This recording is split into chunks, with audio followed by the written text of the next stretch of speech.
Hello student, in this chapter, in this topic, we are continuing the plant growth and development. The subtitle is plasticity. ये एक important सब topic है जो book में NCERT के अंदर भी है और इससे क्वेश्चन पूछने के ज़्यादा चांसेस होते हैं.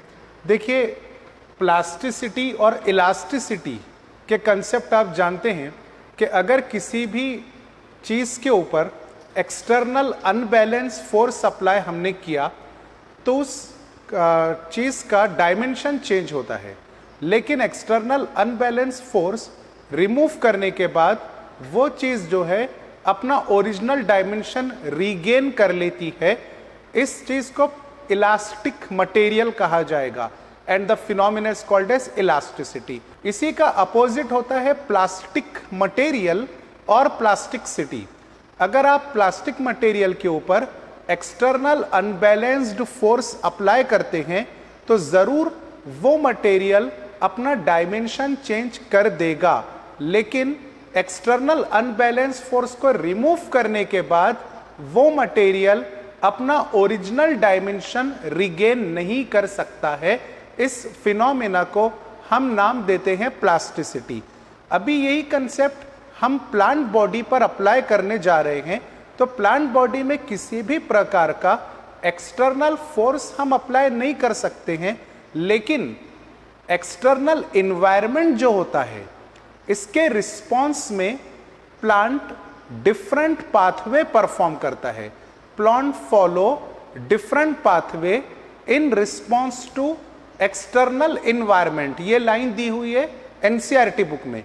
मतलब एटमॉस्फेयर अगर चेंज हुआ तो प्लांट के इंटरनल फैक्टर्स चेंज हो गए, प्लांट का जेनेटिक मटेरियल कुछ अलग सिग्नल देगा, जिसकी वजह से कुछ प्लांट ऐसे होते हैं जो अपने स्ट्रक्चर में चेंज लाना शुरू कर देंगे.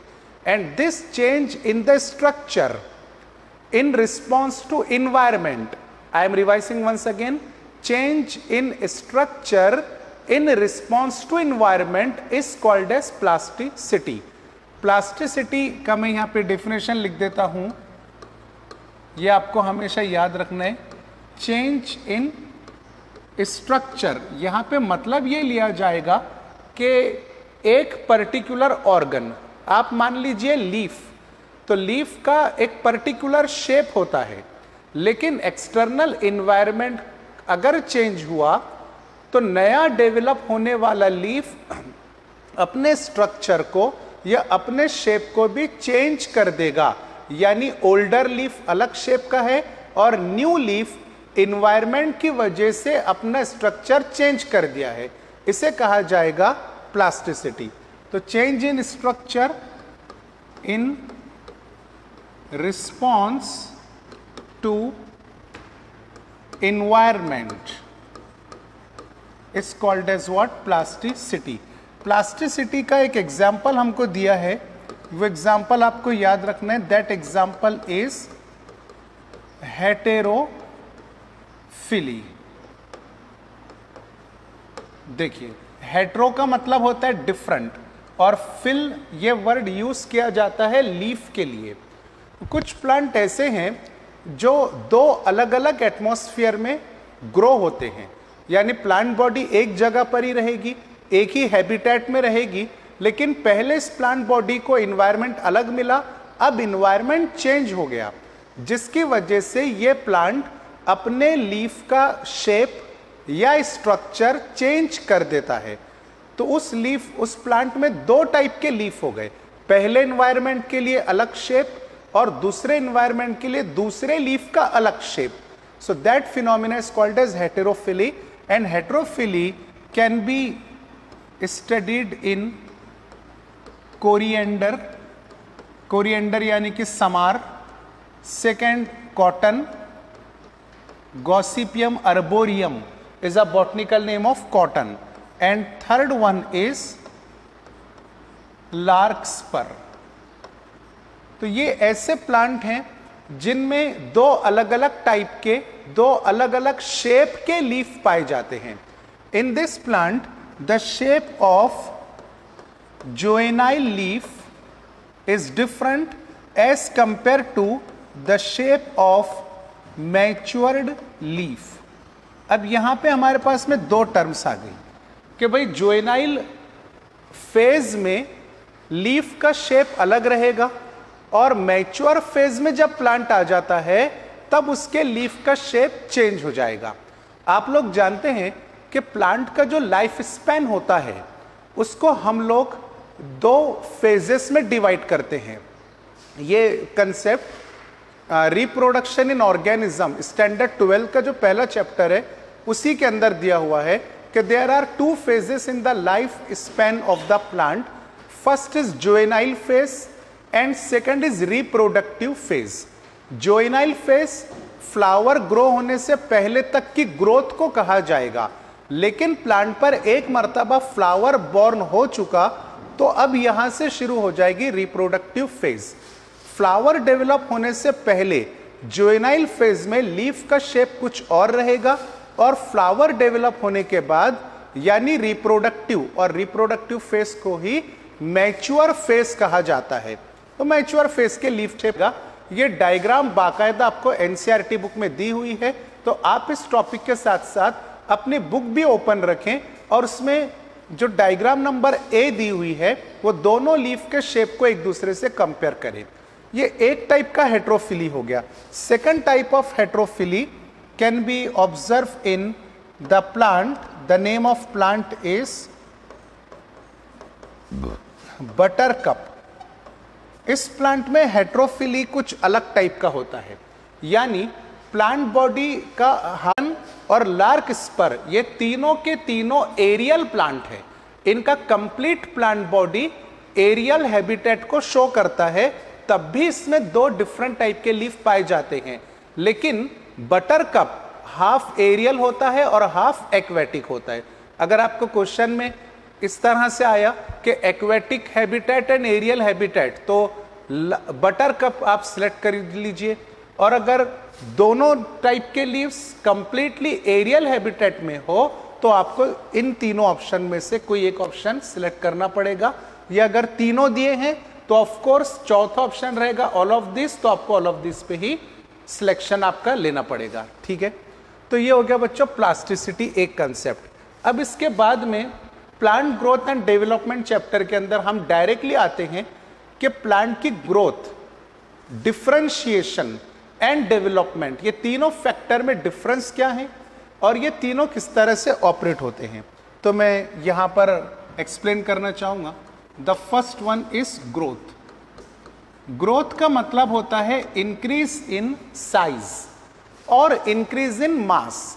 अगर हम सिर्फ प्लांट पे फोकस करते हैं, एंजियोस्पर्मिक प्लांट पर, तो इस एंजियोस्पर्मिक प्लांट में, डायकोटिलिडोनस प्लांट में दो टाइप की ग्रोथ होती है। Primary growth means increase in height and secondary growth means increase in diameter. ये दोनों ग्रोथ वक्त से चेंज होती जाएगी और इस ग्रोथ के पीछे रिस्पॉन्सिबल होते हैं हार्मोन्स, यानी कि organic chemicals which are naturally synthesise in the plant body. तो अभी हम सिर्फ ग्रोथ के बारे में देखते हैं कि growth is increase in size, increase in mass. इसके बाद में सेकंड फैक्टर आता है बच्चों डिफरेंशिएशन। डिफरेंशिएशन मींस, अब देखिए ग्रोथ के समय सेल डिवीजन भी होगा, माइटोसिस भी होगा, और जब माइटोसिस हो करके दो डॉटर सेल बनते हैं तो एक डॉटर सेल ज्योमेट्रिक ग्रोथ में हमने देखा कि एक daughter cell meristematic ability regain करेगा और दूसरा डॉटर सेल डिवाइडिंग एबिलिटी को लूज करके एक पर्टिकुलर फिक्स फंक्शन परफॉर्म करने में बिजी हो जाएगा। तो ये जो दूसरा डॉटर सेल है जिसने एक डिवाइडिंग एबिलिटी लूज कर दिया, दो एंड डिफरेंशिएशन, ये पॉइंट ध्यान में रखना है। अब सवाल हमारे दिमाग में क्रिएट होता है कि सर जो डिफरेंशिएटेड सेल है वो ब्रांच में किस तरह से डेवलप होगा, या फ्लोरल बड कब बनाएगा, या फिर थॉर्न टेंड्रिल स्पाइन कब बनाएगा। तो बच्चों ये डिपेंड करता है सेल के अंदर प्रेजेंट रहने वाले जेनेटिक मटेरियल पर और एनवायरमेंटल फैक्टर इंटरनल और intrinsic factor are genetic factors or they may be hormonal factors, क्योंकि ये दोनों चीजें प्लांट बॉडी के अंदर रहती हैं, इन्हें इंटरनल फैक्टर्स कहा जाएगा। इन्वायरमेंटल रिस्पॉन्सेस या इन्वायरमेंटल फैक्टर्स प्लांट बॉडी के बाहर होते हैं, इसीलिए इन्हें एक्सटर्नल और एक्सट्रिंसिक कहा जाएगा। इन्वायरमेंटल फैक्टर में क्या क्या आते हैं? Light, carbon dioxide, water, temperature, gravity, humidity, moisture, ये सारी चीजें जो प्लांट बॉडी के बाहर है, इन सबको इन्वायरमेंटल।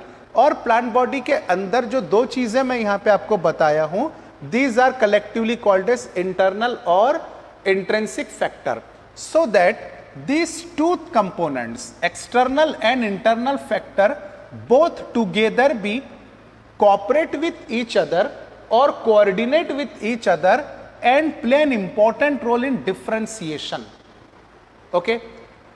तो जो इंटरनल फैक्टर है इंट्रिंसिक, इसमें सबसे इंपॉर्टेंट हमको इस चैप्टर में दिया है hormonal factors. So what are hormones?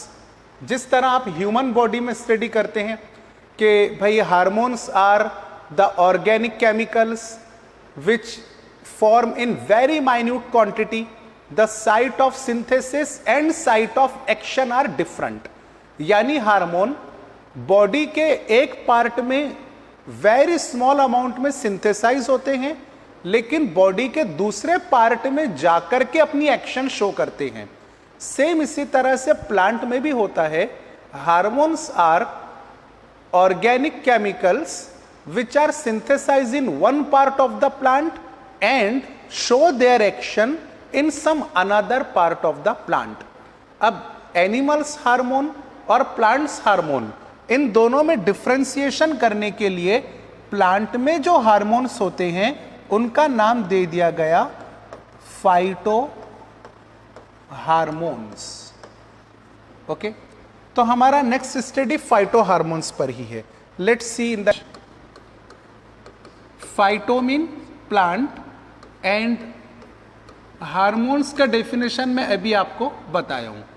Phyto hormones को हम लोग पीजीआर के नाम से भी जानते हैं। PGR means plant growth regulators. Plant growth regulators.